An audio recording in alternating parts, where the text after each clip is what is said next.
Hello, कैसे हैं आप? उम्मीद करता हूँ अच्छे ही होंगे।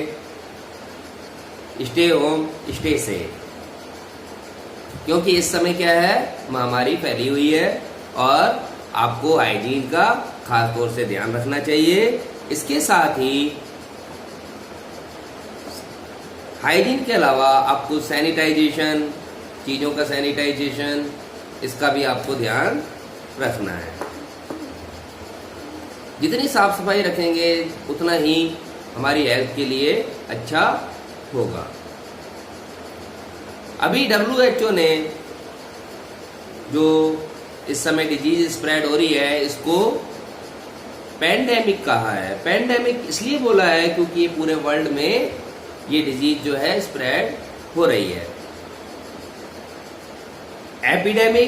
एपिडेमिक वो डिजीज होती है जो एक पर्टिकुलर एरिया में ही स्प्रेड होकर के रह जाती है, उसको हम एपिडेमिक कहते हैं। जो पूरे वर्ल्ड में हो जाती है उसको हम पैंडेमिक कहते हैं। ठीक है, उम्मीद है ये बात आपके समझ में आ गई होगी। ये डिफरेंस जो है पैंडेमिक और एपिडेमिक का, ये समझ में आ चुका होगा। अब हम बात करते हैं माइक्रोब्स की। बहुत सारी डिस्कस आज हम करेंगे, माइक्रोब्स के बारे में जानेंगे, ब्लड स्ट्रक्चर के बारे में जानेंगे, ब्लड जो हमारा रक्त या खून है हमारी बॉडी के अंदर, उसके बारे में जानेंगे। तो सबसे पहले मैं बात करता हूं माइक्रोब्स की। जनरली माइक्रोब्स जो हैं वो 4 टाइप्स के होते हैं। माइक्रोब्स होते क्या है? माइक्रोब्स वो छोटे जीव होते हैं जिन्हें हम नेक्ड आई से, अपनी नंगी आंखों से नहीं देख सकते। तो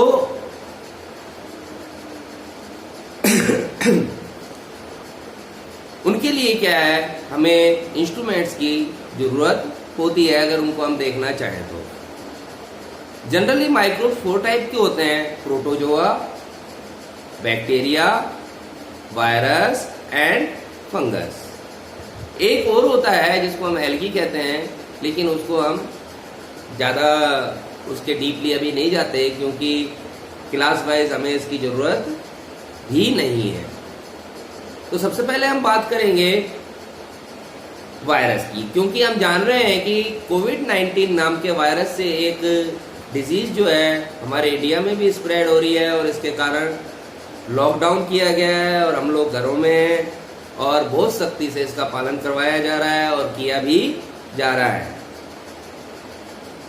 तो अच्छी बात ये होगी कि गवर्नमेंट के द्वारा जो गाइडलाइन हमें दी गई है हम उसका पालन करें और सेफ रहें।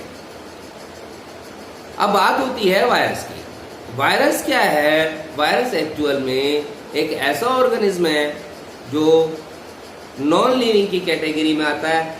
नॉन लिविंग वो बॉडी के बाहर होता है, बाहर वो नॉन लिविंग होता है। जैसे ही बॉडी के अंदर आता है वो मल्टीप्लिकेशन स्टार्ट कर देता है, रिप्रोडक्शन स्टार्ट कर देता है और उसकी क्वांटिटी बहुत तेजी से बढ़ने लगती है। तो जब तक उसे कोई स्प्रेडर नहीं मिलेगा तब तक वो फैलेगा नहीं।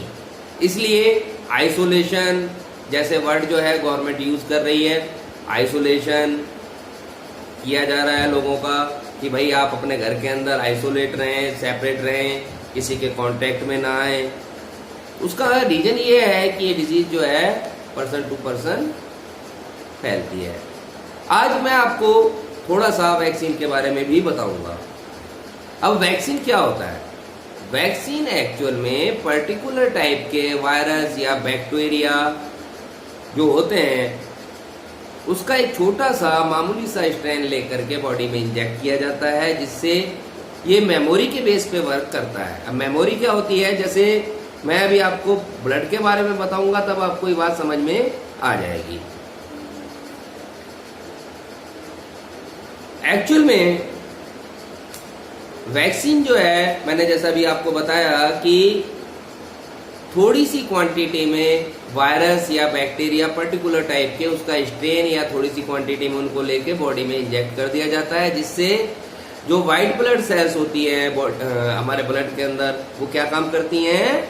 वो बीमारियों से लड़ने का काम करती हैं, वो एक वॉरियर का काम करती हैं, है ना। तो इनको हम व्हाइट ब्लड सेल्स को हम क्या कहते हैं, वॉरियर सेल्स भी कहते हैं, क्योंकि ये डिजीज कोजिंग जो माइक्रोब्स हैं या बैक्टीरिया, वायरस, कोई से भी माइक्रोब्स हैं, उनसे ये लड़ने का काम करती हैं। अब ये उनसे कैसे लड़ती हैं?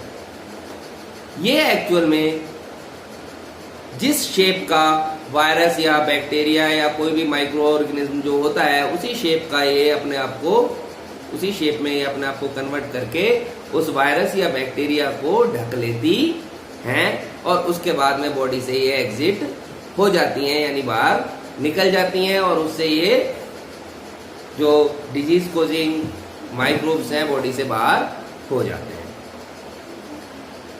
यह अपनी शेप में चेंज करने की जो कैपेबिलिटी है वो सिर्फ डब्ल्यूबीसीज में ही होती है, ये अदर सेल्स में नहीं होती। तो मेमोरी को डेवलप किया जाता है वैक्सीन इंजेक्ट करके। मेमोरी किसकी? डब्ल्यूबीसीज की। वो एक बार उस शेप में कन्वर्ट हो जाती हैं जिस शेप का वायरस है, तो जब भी हमारी बॉडी ऐसे कांटेक्ट में आती है उस वायरस के या बैक्टीरिया के या माइक्रोब्स के, तो वो अपना शेप जो है चेंज करना शुरू करती हैं और वो क्या करती हैं, उस वायरस, बैक्टीरिया या माइक्रोब्स को कवर करके पकड़ लेती हैं।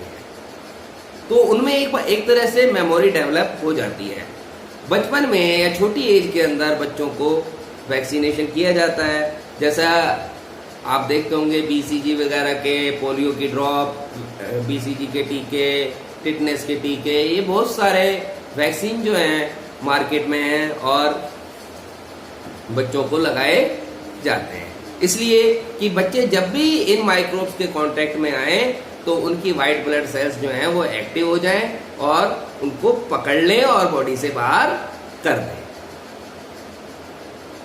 तो ये होता है वैक्सीन का वर्क।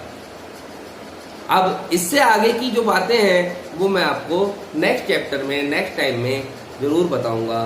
धन्यवाद।